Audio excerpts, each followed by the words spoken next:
आप सभी विद्यार्थियों का राजकीय महाविद्यालय रामगंज मंडी के ऑनलाइन क्लासेज में स्वागत है। आज हम बीकॉम पार्ट सेकेंड ईयर के भारत के टॉपिक भारतीय बैंकों का राष्ट्रीयकरण के बारे में अध्ययन करेंगे। Nationalisation of banks. तो राष्ट्रीयकरण क्या होता है? तो देखो, सबसे पहले राष्ट्रीयकरण एक तरह का अधिनियम या एक्ट होता है जिसके माध्यम से प्राइवेट सेक्टर की किसी इकाई को पब्लिक सेक्टर में ट्रांसफ़र किया जाता है। मतलब निजी क्षेत्र की किसी संस्था या इकाई को सार्वजनिक क्षेत्र में परिवर्तित किया जाता है, या ये कहें कि सरकार जब किसी संस्था या कंपनी में अपना हिस्सा बढ़ाती है, सरकार जब किसी संस्था या कंपनी पर अपना हिस्सा बढ़ाती है और वह हिस्सा अगर 50% से ज़्यादा हो जाता है तो उसे राष्ट्रीयकरण कहा जाता है। जैसे बैंक, कोई निजी क्षेत्र का कोई बैंक है, अगर उस बैंक में सरकार अपना 50% से अधिक हिस्सा खरीद लेती है तो उस बैंक का राष्ट्रीयकरण हो जाता है। अब आगे हम नेशनलाइजेशन या राष्ट्रीयकरण की आवश्यकता और उद्देश्य, नीड एंड ऑब्जेक्ट्स के बारे में पढ़ेंगे। तो देखो, सबसे पहले यह आज़ादी के तुरंत बाद सरकार ने अर्थव्यवस्था को मजबूत करने के लिए नियोजित अर्थव्यवस्था को अपनाने का फैसला किया। प्लान्ड इकोनॉमिक जैसी अवधारणा को अपनाने का फैसला किया और इस तरह 1951 में भारत पहली पंचवर्षीय योजना के साथ समाजवादी रास्ते पर चल पड़ा। प्लान्ड या सोशलिस्ट इकोनॉमिक्स के बेसिक बिल्डिंग ब्लॉक में से एक उत्पादन के साधनों का सामाजिक स्वामित्व हो। उत्पादन के साधनों पर, प्लान्ड इकोनॉमिक का मतलब होता है कि उत्पादन के साधनों पर सामाजिक स्वामित्व हो, तभी समाजवादी व्यवस्था लागू की जा सकती है। इसके अलावा सरकार के लिए यह महत्वपूर्ण है कि उसकी कुछ सामाजिक कल्याण योजनाएं हो और जिन्हें पूरा करने के लिए बैंकिंग क्षेत्र के समर्थन की आवश्यकता है। इसके अलावा बैंकिंग क्षेत्र में एक अधिकार था, बैंकों पर लोगों का विश्वास बहुत कम था और यह भारत में बैंकिंग के विस्तार में एक बड़ी बाधा थी। पहले क्या थे, ज़्यादातर जो बैंक थे वो निजी क्षेत्र में संचालित थे, इसलिए लोगों का निजी क्षेत्र के बैंकों पर बहुत कम विश्वास था। इसलिए सरकार ने बैंकों के राष्ट्रीयकरण के माध्यम से सरकार ने अपनी हिस्सेदारी बैंकों में बढ़ाई और उनका राष्ट्रीयकरण किया। तो भारत में बैंकिंग के विस्तार में एक बड़ी बाधा थी। इस प्रकार फिर सबसे बड़ी बाधा ये थी कि निजी क्षेत्र सिर्फ शहरी क्षेत्र में ही अपनी शाखाएं खोलता, जहां लाभ के उद्देश्य से काम करता, इसलिए लोगों तक बैंकिंग सेवाएं पहुंच नहीं पा रही थी। इस प्रकार राष्ट्रीयकरण को कई विकृतियों के रूप में देखा गया। इसमें निम्नलिखित शामिल है। अब राष्ट्रीयकरण कैसे हुआ? तो देखो, राष्ट्रीयकरण की मदद से गवर्नमेंट के या सरकार के तहत बैंक सरकार को अर्थव्यवस्था के जरूरतमंद क्षेत्रों के लिए धन निर्देशित करके अपने सामाजिक कल्याण के उद्देश्यों को पूरा कर सकते हैं। ये कहा गया कि राष्ट्रीयकरण अगर बैंकों को, निजी क्षेत्र के बैंकों को सार्वजनिक क्षेत्र में परिवर्तित करके सरकार अर्थव्यवस्था को जरूरतमंद क्षेत्रों के लिए, अर्थव्यवस्था के जिन जरूरतमंद क्षेत्रों के लिए धन की आवश्यकता थी, तो सरकार बैंकों के माध्यम से, अगर सरकारी बैंक होंगे तो वहाँ जाके सामाजिक कल्याण की योजनाओं को लागू किया जा सकता है। राष्ट्रीयकरण की मदद से प्राइवेट बैंक्स का एकाधिकार को समाप्त किया जा सकता है।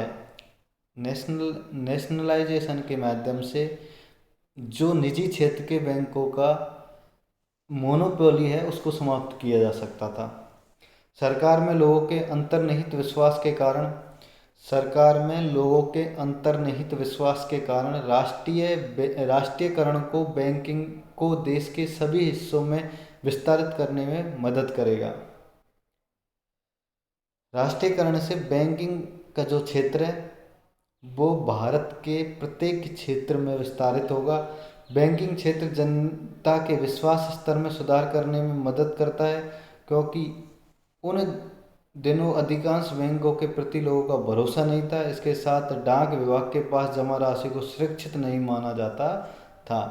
गांवों में बैंकों को ले जाने से ग्रामीण शहरी दूरियों को कम करने में मदद मिल सकती है और वित्तीय समावेशन में मदद मिल सकती है।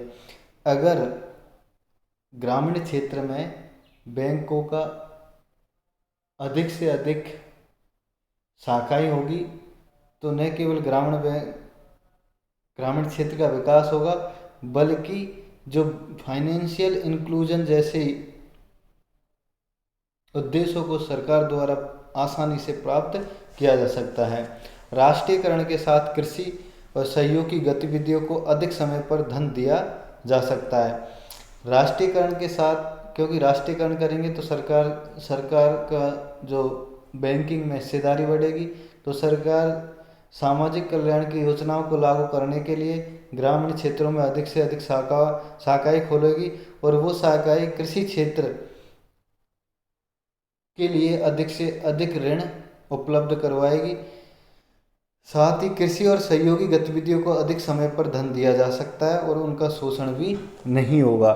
तो अगर ग्रामीण क्षेत्रों में बैंकिंग शाखाएं होंगी तो जो किसान है वो बैंकों से लोन लेगा, उनको साहूकार आदि से अधिक ऋण पर अधिक ब्याज पर धन लेने की आवश्यकता नहीं होगी, इसलिए उनका शोषण भी नहीं होगा। अब बढ़ेंगे राष्ट्रीयकरण की शुरुआत। First nationalisation of bank of India. Imperial bank of India का सबसे पहले नेशनलाइजेशन या राष्ट्रीयकरण किया गया था। इसे भारत के राष्ट्रीयकृत बैंकों में पहली बार पेश किया गया था, जिसका राष्ट्रीयकरण किया, जिसे बाद में जुलाई 1955 में एसबीआई अधिनियम के माध्यम से इसका नाम भारतीय स्टेट बैंक रख दिया गया और भारतीय स्टेट बैंक को आरबीआई के प्रमुख एजेंट की जिम्मेदारी दी गई और इसने केंद्र और राज्य सरकारों की सभी बैंकिंग लेन देनों को संभाला था। आगे राष्ट्रीयकरण की एक प्रमुख प्रक्रिया में भारतीय स्टेट बैंक की 7 सहायक कंपनियों का भारतीय स्टेट बैंक सहायक बैंक अधिनियम 1959 के माध्यम से राष्ट्रीयकरण किया गया था। तो सबसे पहले किसी बैंक का जो राष्ट्रीयकरण किया गया था वो इंपीरियल बैंक ऑफ इंडिया था और जिसका बाद में नाम बदलकर 1 जुलाई 1955 को एसबीआई स्टेट बैंक ऑफ भारतीय स्टेट बैंक कर दिया गया। तो वर्ष 1969 में अगर राष्ट्रीयकरण की जो प्रक्रिया है उसको आगे बढ़ाते हुए सर्वप्रथम वर्ष 1969 में 14 बैंकों का राष्ट्रीयकरण हुआ। वर्ष 1969 में 14 बैंकों का राष्ट्रीयकरण किया। ये 14 बैंक थे। देखो, जो 1969 में जिन बैंकों का राष्ट्रीयकरण किया गया था, इंदिरा गांधी की सरकार थी उस समय पर, तो इंदिरा गांधी द्वारा 14 बैंकों का माननीय प्रधानमंत्री इंदिरा गांधी द्वारा जो 14 बैंकों का राष्ट्रीयकरण किया गया था वो थे, पहला था सेंट्रल बैंक ऑफ इंडिया, दूसरा था बैंक ऑफ महाराष्ट्र, तीसरा था देना बैंक, चौथा था पंजाब नेशनल बैंक, पांचवा था सिंडिकेट बैंक, छठा था कैनरा बैंक, सातवां था इंडियन बैंक, आठवां बैंक था इंडियन ओवरसीज बैंक, नौवां बैंक था बैंक ऑफ बड़ौदा, 10वां बैंक था यूनियन बैंक, 11वां बैंक था इलाहाबाद बैंक, 12वां बैंक था यूनाइटेड बैंक ऑफ इंडिया, 13वां बैंक था यूको बैंक और 14वां बैंक था बैंक ऑफ इंडिया। इस प्रकार इन 14 बैंकों का राष्ट्रीयकरण 1969 में किया गया। उसके बाद राष्ट्रीयकरण की अगली कड़ी में 1980 में राष्ट्रीयकरण की दूसरी प्रक्रिया शुरू हुई। 1980 में राष्ट्रीयकरण का दूसरा बड़ा चरण तब हुआ जब भारत सरकार ने 6 और प्राइवेट बैंक्स के ओनरशिप का अधिग्रहण किया या उनकी हिस्सेदारी में अपनी 50% से अधिक हिस्सेदारी ली। इस प्रकार राष्ट्रीय बैंकों की कुल संख्या 20 हो गई। ये बैंक थे। 6 बैंकों का और विलय किया गया।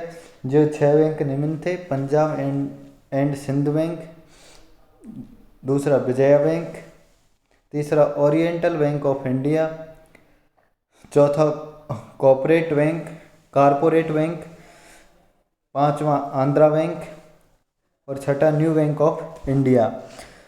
राष्ट्रीयकरण की इस प्रक्रिया के परिणाम स्वरूप 1980 तक भारत में 20 राष्ट्रीयकृत बैंक हो गए। राष्ट्रीयकरण की दूसरी प्रक्रिया के पूर्ण होने के पश्चात 1980 तक भारत में 20 राष्ट्रीयकृत बैंक हो गए। 6 में से ऊपर दिए गए और न्यू बैंक ऑफ इंडिया का विलय 1993 में पंजाब नेशनल बैंक के कर दिया और इसके बाद 19 राष्ट्रीय बैंक देश में रह गए। 1980 तक जो भारत में कुल 20 बैंक राष्ट्रीयकृत थे, उनमें से आगे जाकर न्यू बैंक ऑफ इंडिया को 1993 में पंजाब नेशनल बैंक में विलय कर दिया और इस प्रकार भारत में 1993 के बाद 19 राष्ट्रीयकृत बैंक रहे। उसके बाद United bank, oriental bank of commerce, Punjab national bank का विलय हो गया। उसके बाद 3 बैंकों का विलय कर दिया गया, United bank, oriental bank of commerce और पंजाब नेशनल बैंक का विलय हो गया। दूसरी ओर केनरा बैंक और सिंडिकेट बैंक का आपस में विलय हो गया। तीसरा बड़ा विलय यूनियन बैंक, आंध्रा बैंक और कॉरपोरेशन बैंक का हो गया, जबकि इलाहाबाद बैंक के साथ इंडियन बैंक का विलय हो गया। अब इन 10 बैंकों की जगह केवल 4 राष्ट्रीयकृत बैंक होंगे, जबकि पहले से मौजूद 8 अन्य राष्ट्रीय बैंकों को मिलाकर देश में सरकारी बैंकों की संख्या केवल 12 रह जाएगी।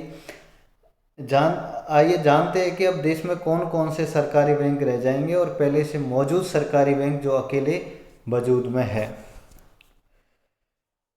तो देखो, पहले से जो बैंक है भारतीय स्टेट बैंक SBI, दूसरा सेंट्रल बैंक ऑफ इंडिया, तीसरा बैंक ऑफ इंडिया, चौथा बैंक ऑफ महाराष्ट्र, पांचवा यूको बैंक, छठा पंजाब एंड सिंध बैंक, सातवां इंडियन ओवरसीज बैंक और आठवां बैंक ऑफ बड़ौदा। तो बैंक ऑफ बड़ौदा में भी देना बैंक और विजय बैंक के विलय के बाद केंद्र सरकार ने नए ऐलान के अनुसार इन बैंकों में विलय हो रहा है। मतलब बड़ौदा बैंक में देना बैंक और विजय बैंक का विलय कर दिया गया। 9वां पंजाब नेशनल बैंक, इसमें 2 बैंकों का विलय कर दिया, oriental bank of commerce plus United bank का। उसके बाद केनरा बैंक और सिंडिकेट बैंक का विलय कर दिया। फिर 11वें नंबर पर जो बैंक है union bank of India plus Andhra bank plus corporation bank, इन तीनों का आपस में विलय कर दिया। फिर 12वां इलाहाबाद बैंक और इंडियन बैंक, इन दोनों बैंकों का आपस में विलय कर दिया। इस प्रकार भारत में कुल 12 राष्ट्रीयकृत बैंक बचे। तो आज हम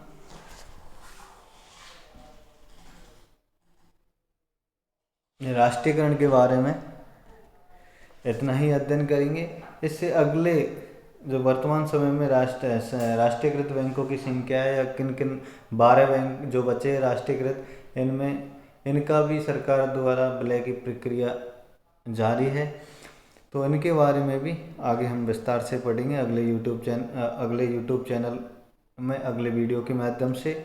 आप सभी को धन्यवाद।